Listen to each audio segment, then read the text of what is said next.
Hello everyone. जैसा कि हम लोग आगामी सीटेट 2022 दिसंबर के लिए प्रैक्टिस सीरीज़ देख रहे हैं, जिसमें जो भी एग्ज़ाम पॉइंट ऑफ व्यू से इम्पोर्टेंट क्वेश्चंस है उसको हम लोग पीडीएफ में प्रैक्टिस भी कर रहे हैं और साथ में वीडियोस के माध्यम से उसको समझने का प्रयास भी कर रहे हैं।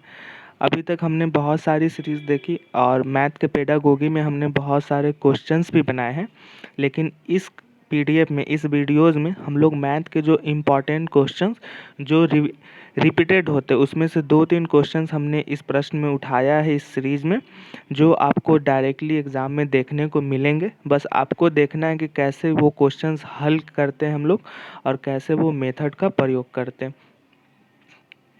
इन क्वेश्चनों को आप कॉमन सेंस के माध्यम से बना सकते हैं, बस ट्रिकी, बिना किसी भी टाइप का आपको फार्मूला करना है, कुछ भी नहीं। बस कैसे आप आंसर जो ऑप्शन दिया रहता है उसके आधार पर आप प्रश्नों को हल कर सकते हैं। तो इस पे भी हम लोग चर्चा करेंगे। तो आज का पहला प्रश्न है, गणित की एक शिक्षिका अपने विद्यार्थियों से पूछती है, आपके पास 7 सैकड़े हैं और आपको उसमें 7 दहाइयाँ निकालनी है। यानी 7 सैकड़ा यानी 700 रुपये है, जिसमें 70 निकालनी है। ठीक है, आपको कौन सी संख्या मिलेगी? एक छात्र कहता है, मुझे 0 मिलेगा। निम्न में से कौन सा कथन छात्र द्वारा दिए गए उत्तर के संबंध में अति उपयुक्त है? यानी एक शिक्षिका है जो अपने विद्यार्थियों को पूछती है, आपके पास 7 सैकड़े हैं और 7 दहाइयाँ निकालनी है, उसमें से इसमें से कितने उसके अंक होंगे, यानी क्या रिजल्ट होगा। तो एक छात्र उत्तर देता है कि मैम मुझे 0 अंक मिलेंगे, मुझे 0 उसमें आंसर मिलेंगे। तो छात्र द्वारा जो दिया गया उत्तर है उसका संबंध पूछ रहा है। ठीक है, पहला ऑप्शन है, शिक्षिका को समस्या को संख्यात्मक रूप में लिखना चाहिए था ताकि छात्र उसे हल कर सके। यानी कि जो शिक्षिका है, जो वो प्रश्न पूछी है, जो समस्या उत्पन्न हुई है बच्चा को आंसर निकालने में, उसको अगर वो शिक्षिका संख्या के रूप में लिखते, नंबर्स के रूप में लिखते, तो छात्र को उस प्रश्न को हल करने में आसानी होती। दूसरा है, शिक्षिका को कम से कम 10 और समान प्रकार की समस्याएं हल करने के लिए देनी चाहिए जब तक छात्र उसे सही रूप में हल ना कर ले। यानी शिक्षिका को पहले बेसिक से शुरुआत करनी चाहिए, जिसमें दहाई से शुरू करे, 10 से शुरू करे, और वो धीरे धीरे अपर लेवल यानी टफ लेवल के प्रश्नों को दे, जिससे उसे हल करने में आसानी होगी। तीसरा ऑप्शन है, शिक्षिका को छात्रों को उत्तर तक पहुंचने की प्रक्रिया को समझाने के लिए कहना चाहिए और उसके अनुसार उपचारात्मक शिक्षण की योजना बनानी चाहिए। यानी शिक्षिका को ये करना चाहिए कि छात्र की जो उत्तर आई है उसको समझाने कि नहीं, इस तरीके से नहीं, इस पैटर्न पे अगर आप प्रश्न को हल करते हैं तो इसका सटीक उत्तर आएगा, और उसके उपचारात्मक यानी उसके उपाय बताने चाहिए कि इनसे कैसे आप इस मेथड के माध्यम से प्रश्नों को हल कर सकते हैं। ठीक है, और चौथा है, शिक्षिका को सही कलन विधि का उपयोग करते हुए श्याम पट पर समस्या को हल करना चाहिए। यानी जो फार्मूला है, जो विधि है इस प्रश्न को हल करने का, उसको ब्लैक बोर्ड पे हल कर कर समझाना चाहिए। ठीक है, तो देखो ये जो प्रश्न है ये पेडागोगी का प्रश्न है, गणित का। इसमें सिंपल है कि बच्चों को बताना चाहिए कि कैसे आप इसको सीख सकते हैं और इसके लिए क्या उपाय हो सकते हैं। हमने पेडागोगी में देखा है कि बच्चों को केंद्र में रखकर ही कोई क्रिया किया जाता है, तो आप हमेशा उसके समस्याओं को सुलझाएंगे और उसके उपचार के लिए, उसको हल करने के लिए अनेक तरीके की विधियां बनाएंगे, जिससे उसको परीक्षा में और एक उस क्वेश्चंस को हल करने में आसानी होगी। ठीक है, तो इसमें पहला है संख्यात्मक रूप लिख। देखो, अगर हम संख्यात्मक रूप लिख देते हैं तो क्या पता है कि वो लड़का जो या लड़की जो भी है वो उस प्रश्न को हल कर सके, इसकी कोई गारंटी नहीं। दूसरा है 10 समान। देखो यहाँ पे जो प्रश्न की बात है, हम बात ठीक है कि हम पहले निम्न से शुरू कर कर फिर हायर लेवल पे जाएं, ठीक है, लेकिन तीसरा जो ऑप्शन है वो कह रहा है कि आप उत्तर तक पहुंचाने के लिए, समझाने के लिए कहें और उसका उपचारात्मक शिक्षण की योजना बनाने में मदद कीजिए या उसके अनुसार कीजिए। तो इसमें क्या हो रहा है कि सहयोग की बात हो रही है। तो कहीं न कहीं उसे और इस क्रिया को करने में मदद मिलेगी और आने वाले दिनों में उसको मैथ के प्रति और रुचि बढ़ेगी, ठीक है। तो आप पेडागोगी की बात करो तो इसलिए इसका उत्तर हो जाएगा सी। अगला प्रश्न है, सुश्री प्रिया ने विभाजन की संकल्पना समझाई है। इन पर छात्रों का आकलन करने के लिए निम्न में से प्रामाणिक कार्य का सबसे अच्छा उदाहरण कौन सा है? 65 से 13 विभाजित करने पर भागफल क्या होगा? यानी ये प्रश्न जो है सुश्री यानी जो मैडम है प्रिया, वो विभाजन डिवीज़न का मेथड बता रही है कि कैसे आप उसको बनाएंगे, ठीक है। इसमें से कौन प्रामाणिक एक अच्छा उदाहरण है, प्रश्न का अभिप्राय ये है, ठीक है। हाँ, तो 65 से 13 अगर हम विभाजित करेंगे तो डायरेक्ट 5 आ जाएगा उत्तर, ठीक है। तो ये विधि सही है क्या? दूसरा ऑप्शन है, एक संख्या को दूसरी संख्या से विभाजित करने का क्या अर्थ होता है? उदाहरण देते हुए समझा।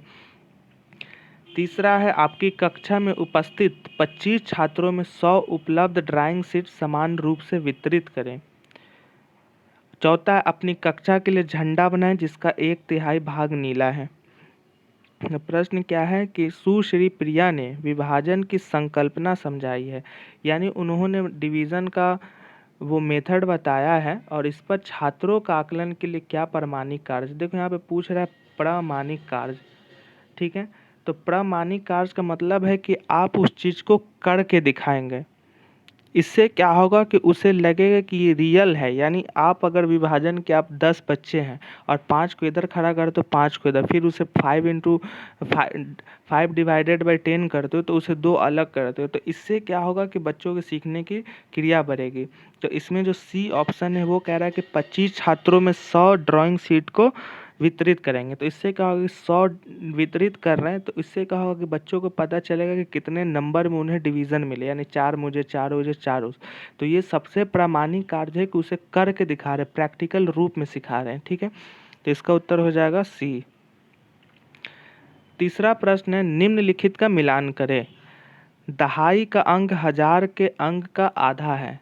65,652,842। इकाई का अंक लाख के अंक का 2/3 है। 85,83,35। तीसरा, सैकड़े का अंक दहाई के अंक का 2 गुना है। चौथा है, 1000 का अंक इकाई और दहाई के अंकों का जोड़ है। तो इसमें क्या करना है, इसमें मिलान करना है, ठीक है। ये एक इधर है, 2 इधर है, तो इसमें देखो अब दहाई का अंक 1000 के अंक का आधा है। तो देखो दहाई का अंक 1000 का अंक, रुको हम इसमें सॉल्व करके बताते हैं इसको। तो जैसा आप एग्जाम्पल के तौर पे है एक देख सकते हो, पहला है दहाई का अंक 1000 के अंक का आधा है, ठीक है। तो इसमें हम लोग कैलकुलेशन करेंगे तो ये जो है 852312, आप मान लो कि दहाई का अंक है एक, दहाई का, ठीक है, और 1000 के अंक का आधा है, यानी 1000 से अगर हम इसको डिवाइड करते हैं 2 से तो इसका आधा है, यानी इसका डिविजिबल 500 आ रहा है। एक सेकेंड,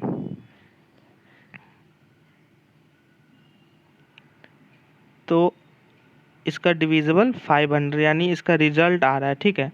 तो आप अगर उसी प्रकार से आप यहाँ पे देखोगे 85231 अगर इसको आप 2 से डिवाइड करोगे तो आप ये देखो कि इसका पूरा पूरा अंक कट जाता है।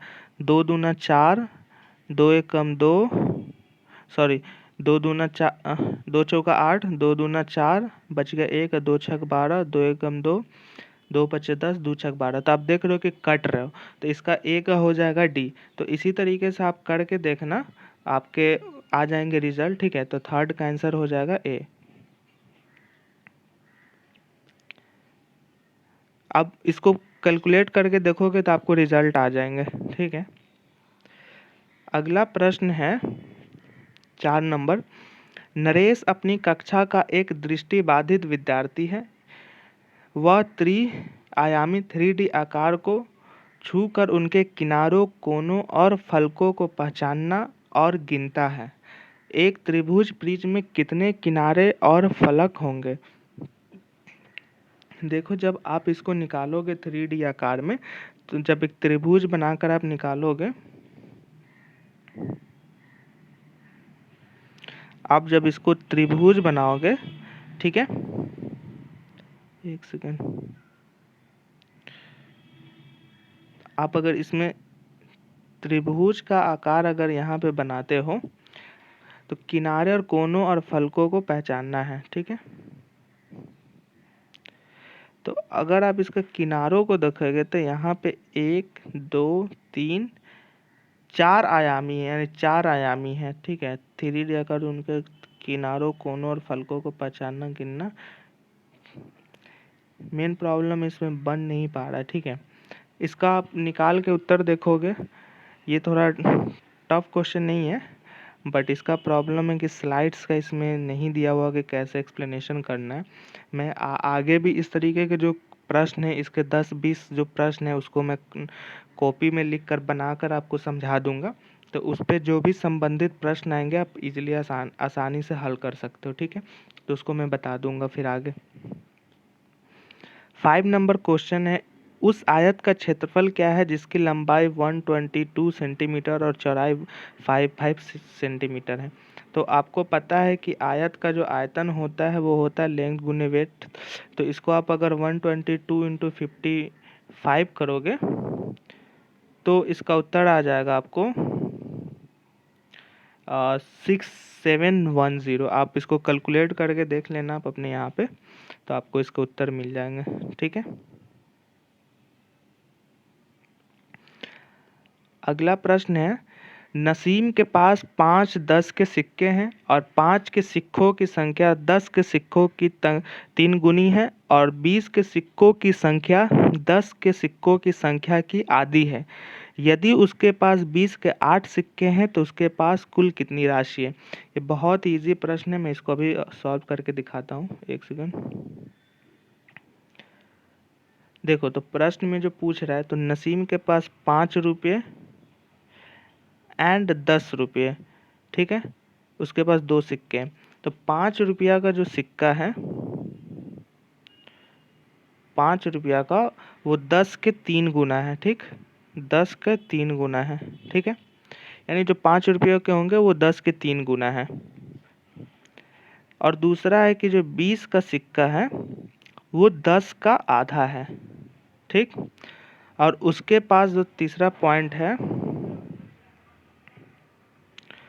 वो है कि उसके पास 20 के जो सिक्के हैं वो 10 के आधे हैं, ठीक है।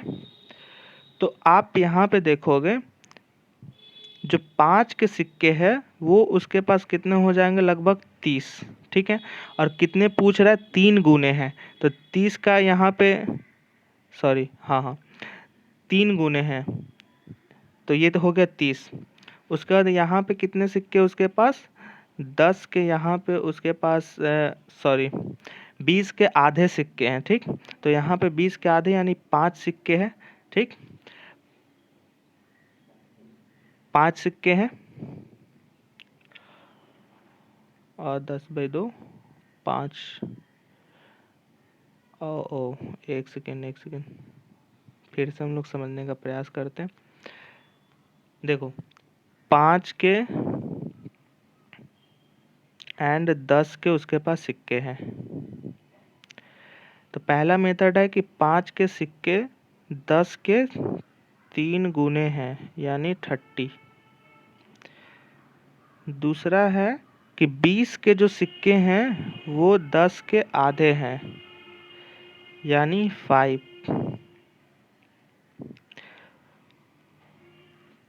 और उसके पास जो सिक्के हैं वो हैं 20 के 8 सिक्के, ठीक है। वो है 8 सिक्के यानी 160, ठीक है। तो अब यहाँ पे हम जो देखेंगे तो इसका जो कुल है, यहाँ पे हमने देखा कि 20 के आधे हैं, ठीक है। तो यहाँ पे जो है 30, ये जो 5 है, तो 5 क्या हो जाएगा कि यहाँ पे डबल हो जाएंगे, क्योंकि यहाँ पे क्या है, वो 10 के आधे हैं, ठीक है। तो यहाँ पे 2 से है, तो यहाँ पे जो इसका मान हो जाएगा 30 इंटू 30, यानी इसका डबल स्क्वायर हो जाएगा। नहीं 10 ही होगा ना इसका। तो यहाँ पे जो हो जाएगा 30 इंटू 10, यानी उसके पास 10 के सिक्के हैं, तो यहाँ पे हो जाएगा 300। दूसरा है यहाँ पे जो इसका सिक्का है 5 का है, तो यहाँ पे कितने हैं 20 के 5 का आधा है, तो यहाँ पे 20 के टोटल कितने हो जाएंगे 5, 20 पचे 100। ओके। और यहाँ पे ऑलरेडी इसके पास 20 के 8 सिक्के हैं, तो 160 यहाँ पे उसके पास है। तो उसके पास टोटल कितने हो गए, टोटल अगर हम देखते हैं तो 300 प्लस 100 प्लस 160। ओके। तो टोटल जो इसका हो जाएगा 3 1 4 560 इसका टोटल कुल आ जाएगा। तो आप अगर देखो, आप इजीली जैसे जैसे प्रश्न पूछता है, अगर आप उसी क्रम में उत्तर देते जाते हो तो क्या होगा कि आपको पूरी जो चीज़ें हैं वो समझ में आएगी। आप इजीली करते जाओ कि किसका कितना मान दिया हुआ है, और उस मान के अनुरूप आप प्रश्न को देख सॉल्व करते जाओ, आपके उत्तर आ जाएंगे। ठीक है, तो इसके उत्तर हो जाएंगे बी। अगला प्रश्न है, निम्नलिखित में से कौन सा क्रम प्राकृतिक संख्याओं का योग सिखाने की शुरुआत के लिए उपयुक्त है। अब कितना प्रश्न बच गया, 1 2 3 प्रश्न हमारे पास बच गए। तो इसमें पूछ रहा है कि प्राकृतिक नेचुरल जो नंबर है उसके योग सिखाने के लिए सबसे अच्छा विधि कौन है। पहला ऑप्शन है प्रासंगिक, यानी जो रेलेवेंस कंडीशन है उसके द्वारा एक अनुभव प्रदान करना, यानी एक जो रिलेवेंस जो कंडीशन है अगर उसके अनुरूप हम उसको पढ़ाते हैं, उसके अनुभव के आधार पर पढ़ाते हैं, तो उसके प्राकृतिक संख्या सिखाने के लिए अच्छा मेथड हो सकता है।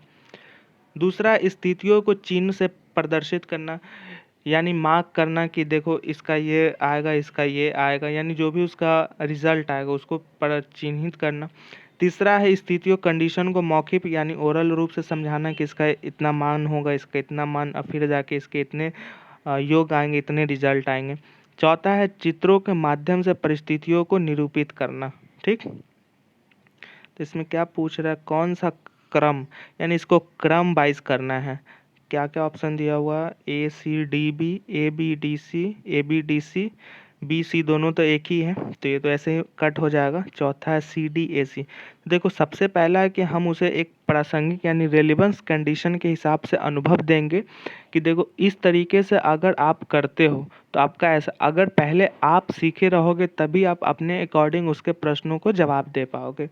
तो पहला ए होगा, और पहले ही इसमें ऑप्शंस में ए सी डी भी है, 2 और 3 तो होगा नहीं, इसलिए इसका उत्तर हो जाएगा ए।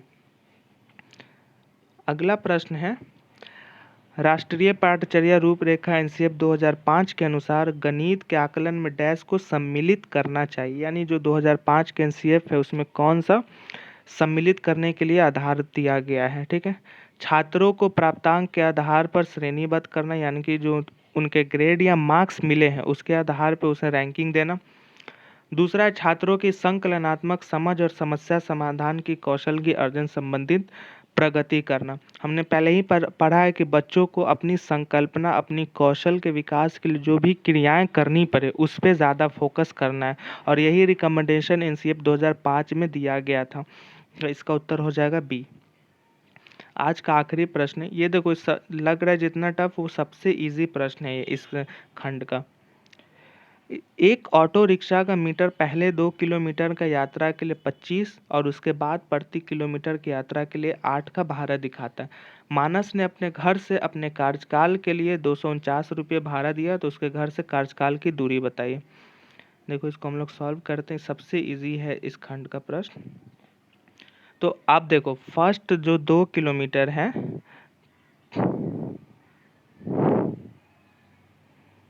प्रथम 2 किलोमीटर के लिए प्रश्न में साफ दिया हुआ है वो 25 रुपये पर किलोमीटर उसका रेट है। ठीक है, और उसके बाद जितना वो सफ़र करेगा मानस,